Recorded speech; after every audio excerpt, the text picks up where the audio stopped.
Okay, so we're gonna talk about the 16 books that I read in December. So once again, read a lot of novellas, and so the number kind of racked up more than usual for me. So get some water, drink something. But okay, we're gonna start with way back when the beginning of the month was.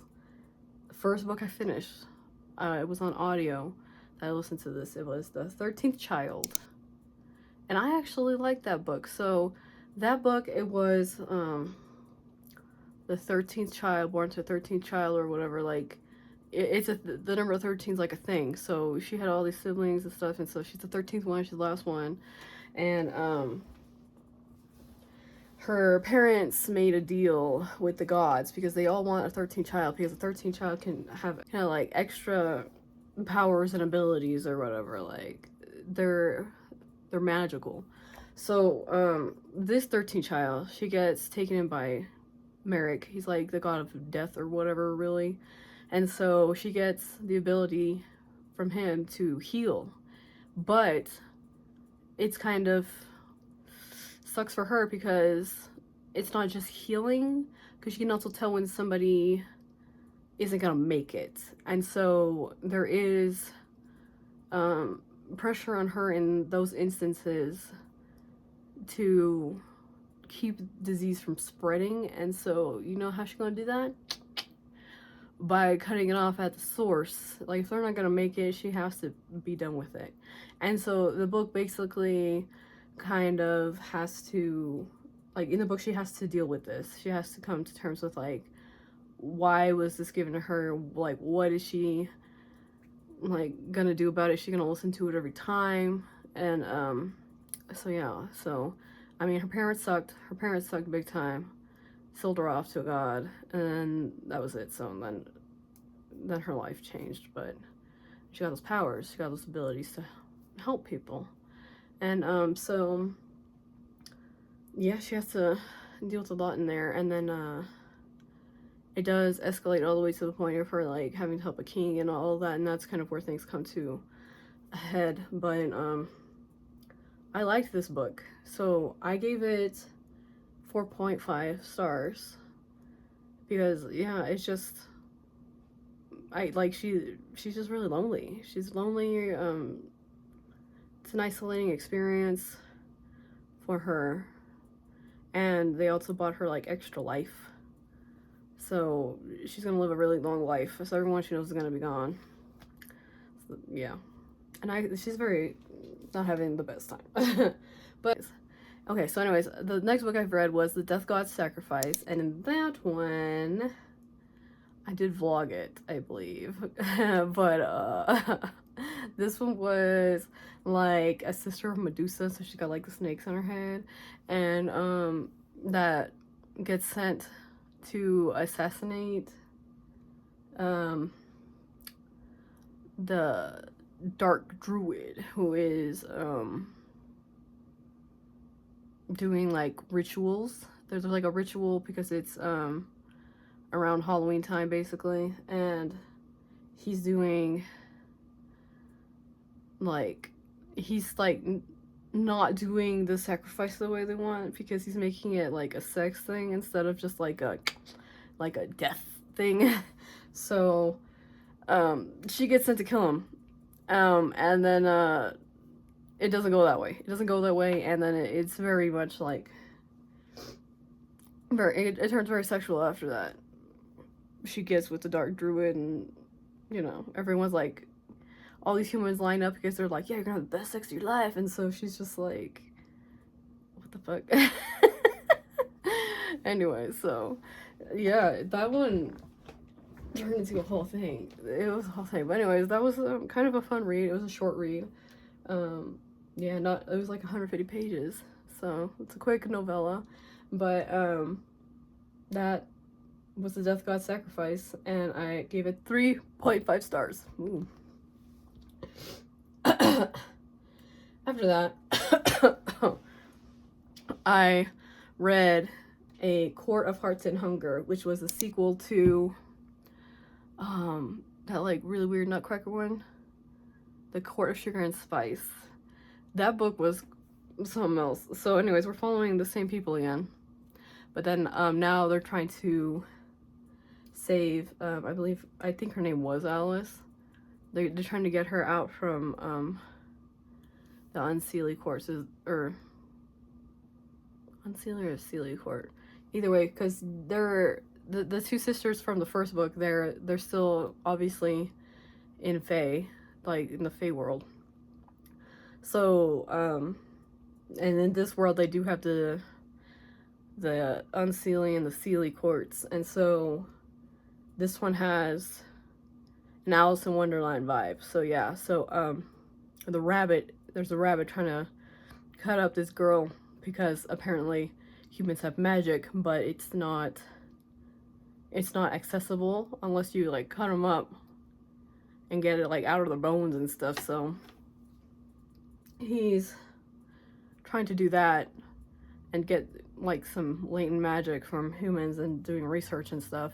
Basically like an evil scientist. The rabbit's like an evil scientist in this one, but for magic, because he wants to stop the Queen of Hearts from basically ruining their whole lives. So this one, it got super freaking dark, like hella dark, hella. Like there's cannibalism, there's like, and then there's like that body gore and stuff. Like it's a lot. There's a lot going on. Like when I was listening to the audiobook, they did put the trigger warning before it got to the chapter. And this isn't like Phineas's backstory. His backstory sucks, but I mean, you know, like for him, it was a very intense. I felt like I was reading a horror book. Like parts of this was just really dark and intense. So know that going in. Like I feel like the first one was more like ha ha ha ha, his cum tastes different every time, it's all candified. But this time, oh no, it took a dark turn. It took a real dark turn. So that took an interesting turn. And then yeah, I don't know when the third I think the third audiobook's supposed to finally almost be out, but I'll be continuing. But yeah, that took a dark turn, but I gave it 3.5. Okay, well, okay, after that, this is when I went like really heavy into like the short stories, which was, I read the Amazon collection of short stories that they did for Christmas. They're different by different authors. Okay, and so the first one was Cruel Winter with You by Allie Hazelwood. And like obviously these are all little holiday novellas, not even novellas, they're really just short stories. So well, this one was out of the collection of 5, I believe. This one was my favorite one. And this one was just cute. It was just cute. Can't really say too much, but this one was like a what is it called? Like a second chance type thing, I want to say, because they knew each other as kids, and then it turns into a thing later. But that's all I'm gonna say about that one, because they're so short. If you say too much, that's it. So that one was my favorite one. Cruel Winter with You. I gave that 3.5. Okay, and then the second one, the Tessa Bailey one, I hated that one.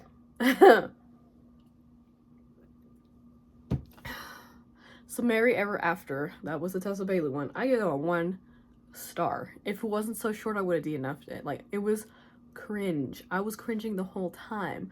Like, she's trying to bank off of like the cowboy romance thing. Like, this was set in Texas, and I just, no.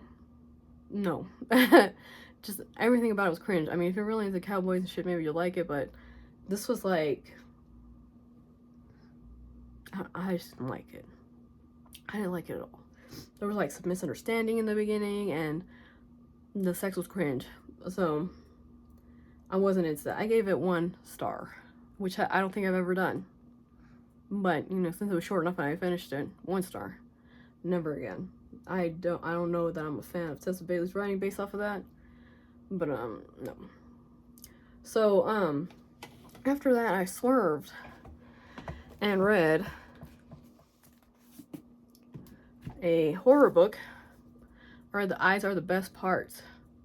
Okay, so this is a girl whose parents got divorced, and basically her mom starts going off the deep end, and she, like, or, you know, her mom's going through it, and her mom picks up a white boyfriend that sucks, honestly, and so she becomes obsessed with, like, his eyes. She gets obsessed with, like, those blue eyes that dude has.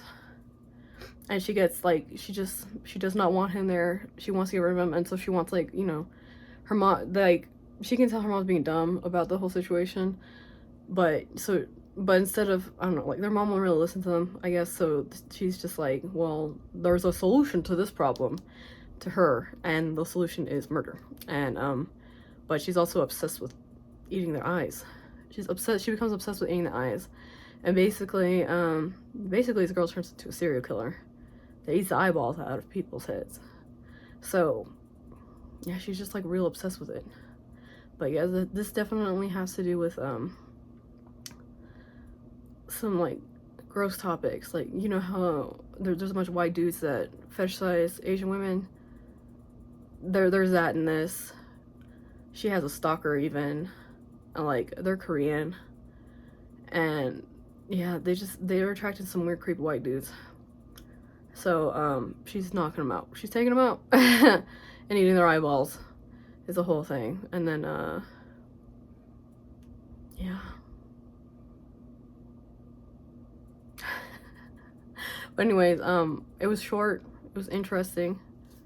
I gave it 4 stars. I think there was, I can't remember exactly what it was, but there was, like, the thing that kept me from giving it a 5 stars was, like, there was something that happened toward the end where I was like, why didn't you just do this or something? So once I start questioning about, like, but there was an easier way to do this, or there was like why didn't you just do this or do that?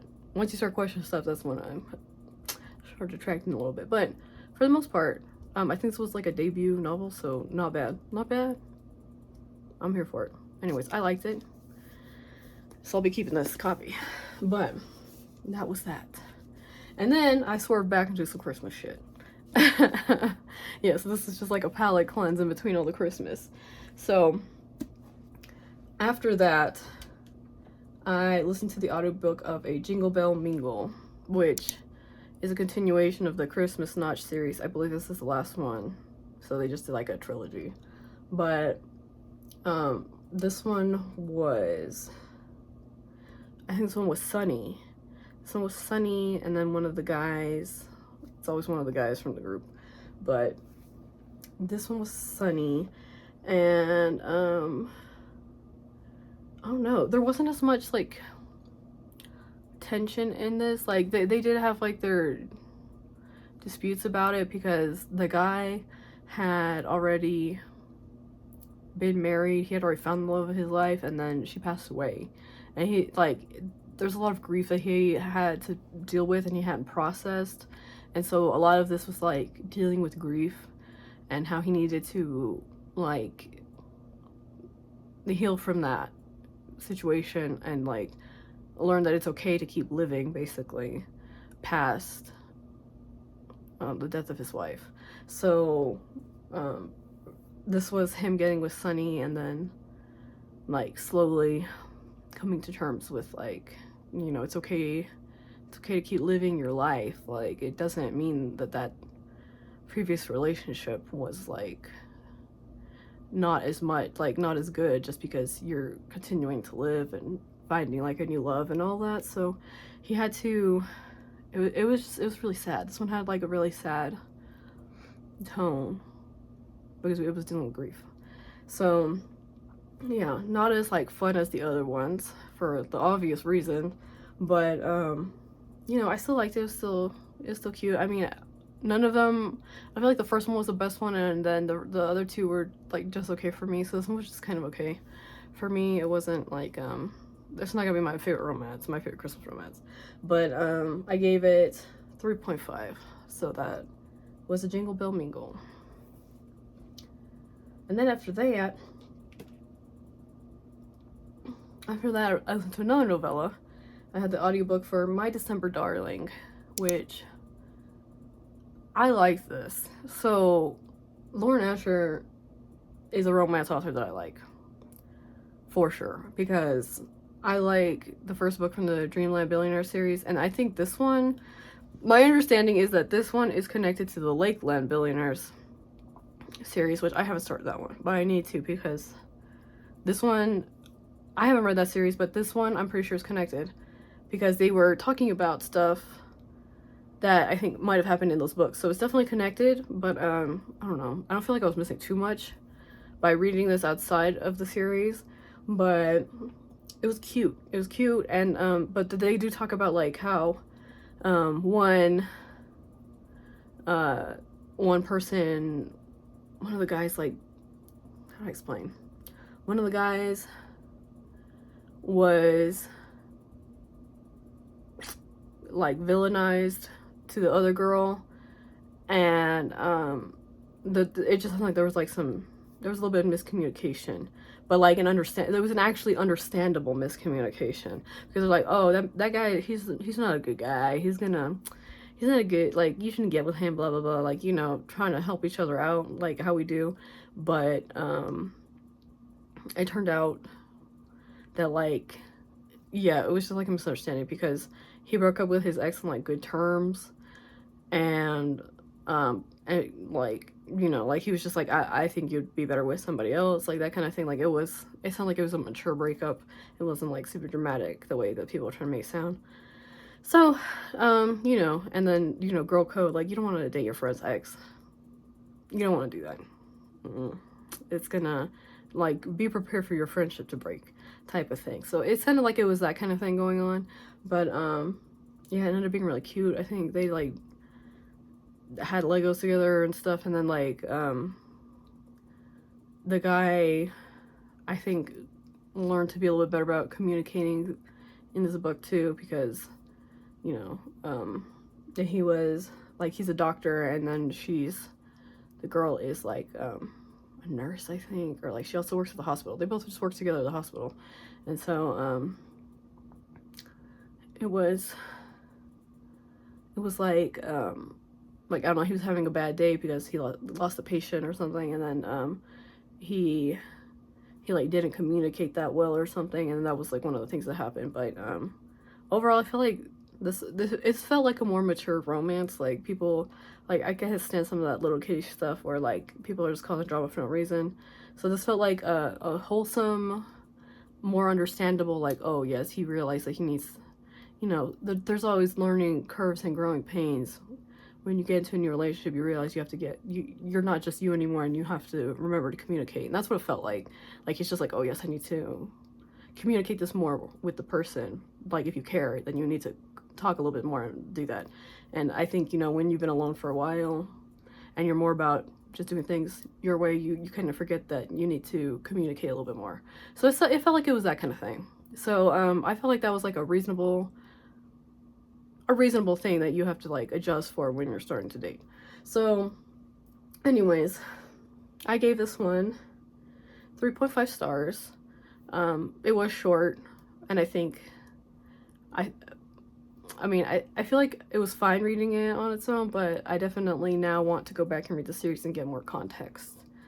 But yeah, that was that one. Then after that, I went back to the little romances, the little short story novella, no, not novella, short story collection. And so All by My Elf by Olivia Dade.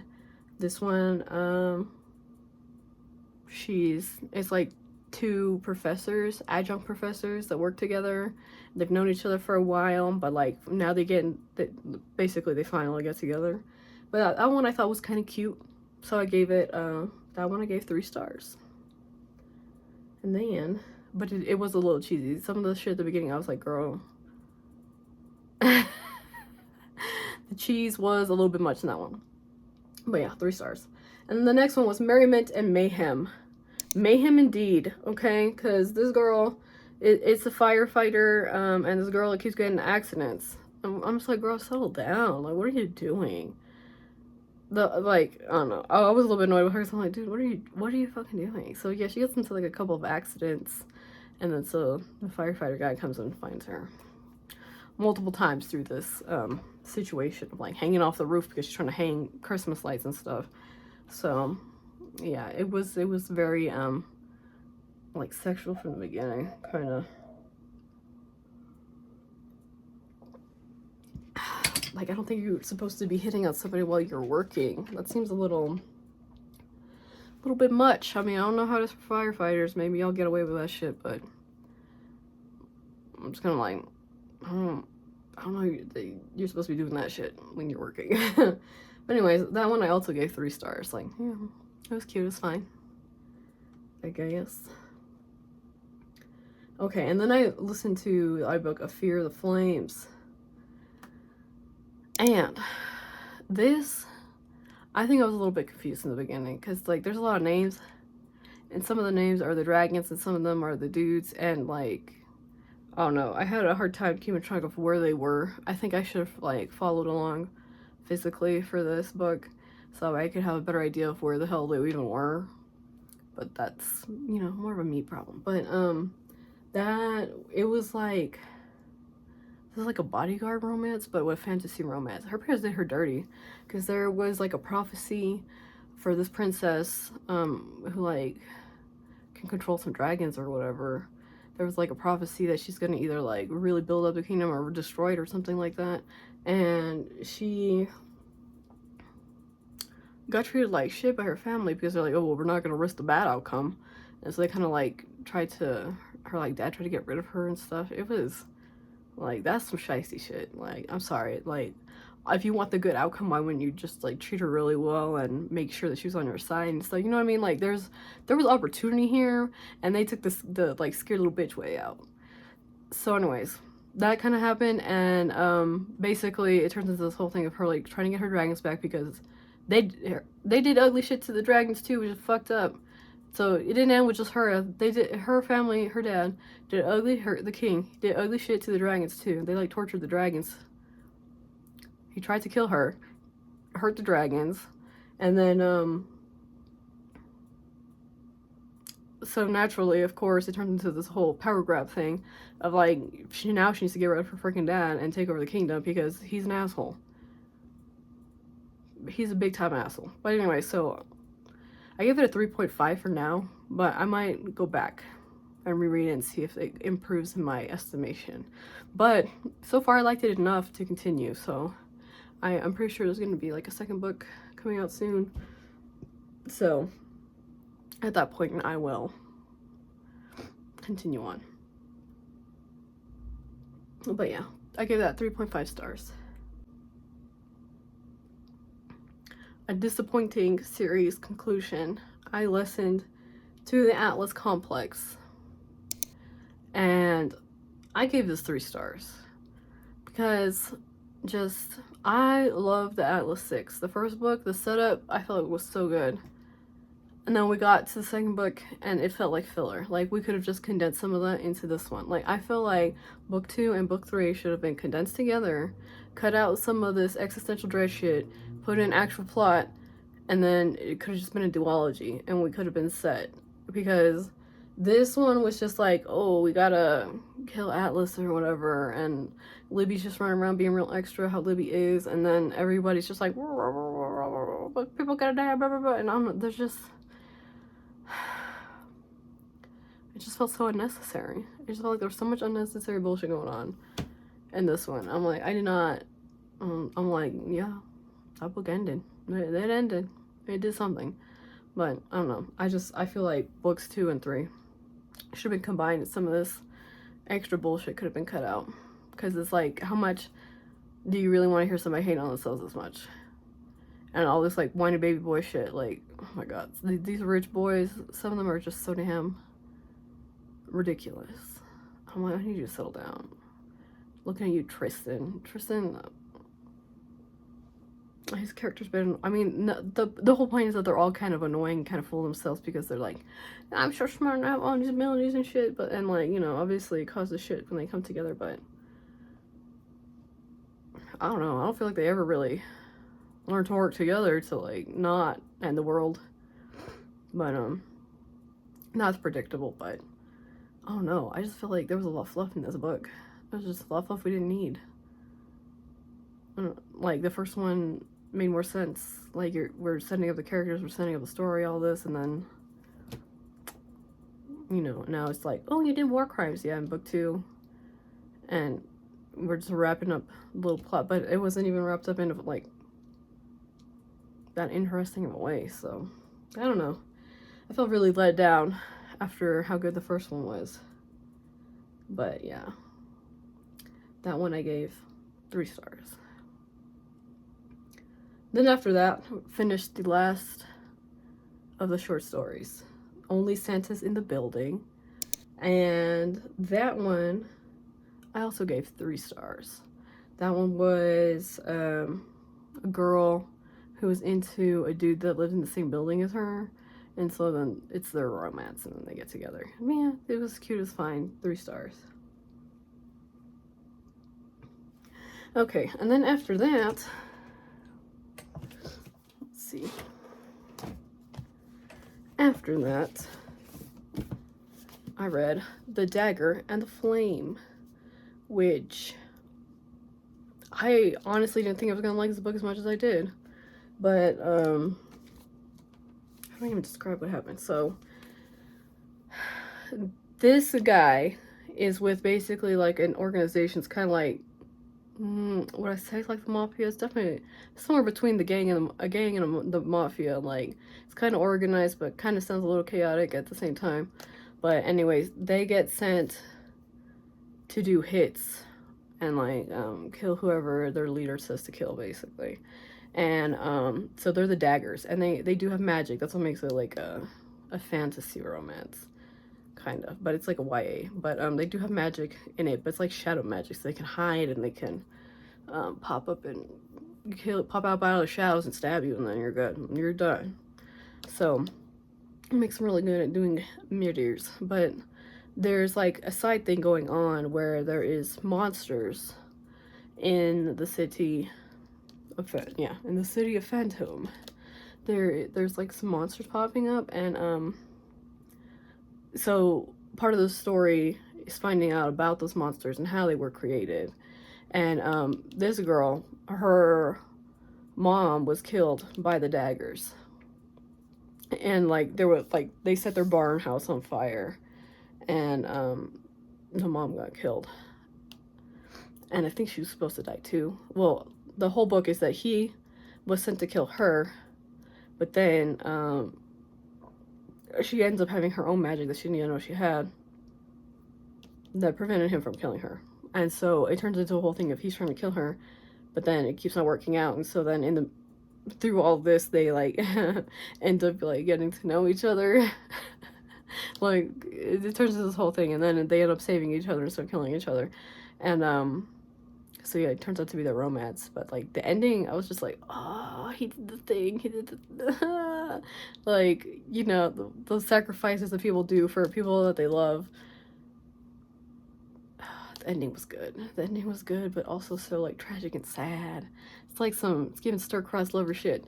But I give this 4 stars, and I will be continuing this series. But yeah, The Dagger and the Flame, I liked it. After that, I read Starling House, which this is going to be in a vlog that's coming. I'm doing a vlog where I am reading books that I think I won't like, so that way if it ends up being true, then I can offload these books. So this one, yes, I do have it listed on Pango. I ended up not liking it enough to keep it, but I did listen to the whole, or like read the whole book. So this one is like, there's like a haunted house. I mean, kind of. The house is alive. I wouldn't, but it also has like creepy shit in the basement. So you got a creepy house, some creepy people that live there, but like it's in Kentucky, and you know, so outside of the house you got the regular Kentucky shit going on of like corporations that are trying to make people keep working in the mines and shit,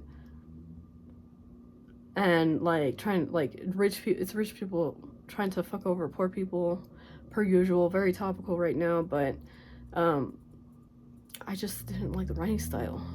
I don't want a book that is trying to tell me some poor person's story written in a way that sounds like a poor person did not write this.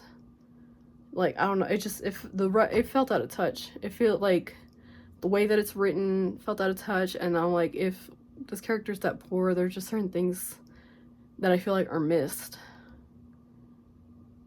Like poor people, we've got our own fucking culture going on versus rich people. Like, we've got different priorities and shit.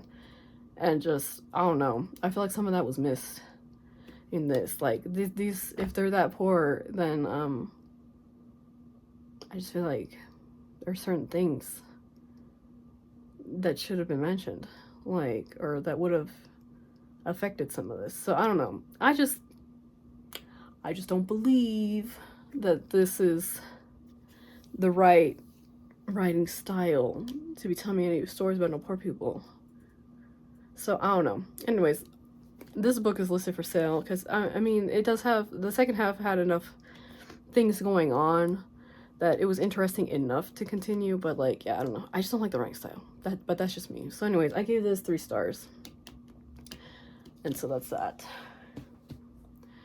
And then the last book that I read was Rhapsodic. So a lot of people have hyped this book up before. You know, I know Laura Thalassa is like a well-loved author when it comes to fantasy romance. So yeah, so this is the Bargainer series. So there's a siren, and she basically like falls in love with the king of the night. He's the dude with the wings. He's got the wings. He's got the pointy ears. He's a fae. So it's their love story. So she made a bunch of deals with him and got like a beads, a really long beady necklace. I mean, not necklace, bracelet with a bunch. It has a shit ton of beads on it because she made a shit ton of deals with him, with the bargainer. That's what he does. He makes deals with people and then he like makes problems go away. But you have to return the favor. Like, he's not doing this shit for free. So she gets the beads, and each bead that she gets is a favor that she got from him, but now she has to pay that back. He's not doing it for free. He needs repayment. So he like left her alone for a while. There was no payment for like 7 years, and then he came back, and now he wants payment. And so the book goes back and forth between when she was getting all the little beads and all the favors, and then to the future, or like to the present, where she's now having to pay back that stuff. And so like there's a whole side story of what's going on in his kingdom that he well, at least under the premise that he needs help from her in order to like resolve the situation, which, yeah, she ended up being helpful, even though, you know, he kind of didn't think he actually really needed her help, but, you know, he needed to invent something to get her to come back and pay off her debts. So anyways, so this series is about her paying off her debts to the bargainer and how they fall in love in the process. So anyways, I liked this. I gave it 4 stars, and I'm definitely continuing the series. I just bought all the books, all the rest of the books in the series, so I will be reading that. But there you go. So those are all the books that I finished in December. And then I had 2 DNFs. So the first DNF was The Teller of Small Fortunes. And I did already sell that copy. It sold real fast because it's a real pretty edition. But that one, it's a cozy fantasy, which I'm not a fan of cozy fantasy. Like, that book, I think I got like 70 pages in, and I DNF'd it because they were just having the same conversation over and over. She'd go to the next town, same conversation over and over. Pick up maybe a couple little stragglers, go to the next town, have the same fucking conversation again, and then pick up a couple stragglers. Like, it was just so repetitive already that I was like, no, I can't do this. So anyways, that's why I DNF'd that one when it's gone. I was just bored. And then my other DNF was If I Have to Be Haunted. This, I feel like this is a YA romance where the girl can see dead people, and her rival ends up dying. I think he like fell out of a treehouse or something, and then she sees him, and it's supposed to be them like falling in love, but I can't, because it's like petty high school, like I just didn't like you, like I'm just too old for this. Like I think so if you're still in high school and you're still on that like teenager mentality, this will probably work better for you, but I'm just too old for this shit. I'm like, I don't know. So anyways, yeah, so this one's listed for sale on my Pango right now because I'm never gonna finish this book. I'm too old. I'm just too old. That's basically what it came down to. But yeah, so that was the DNF. And those are all the books that I read in December. Oh no. If you made it to the end, I guess put a butterfly emoji. Alrighty. That's it. Bye.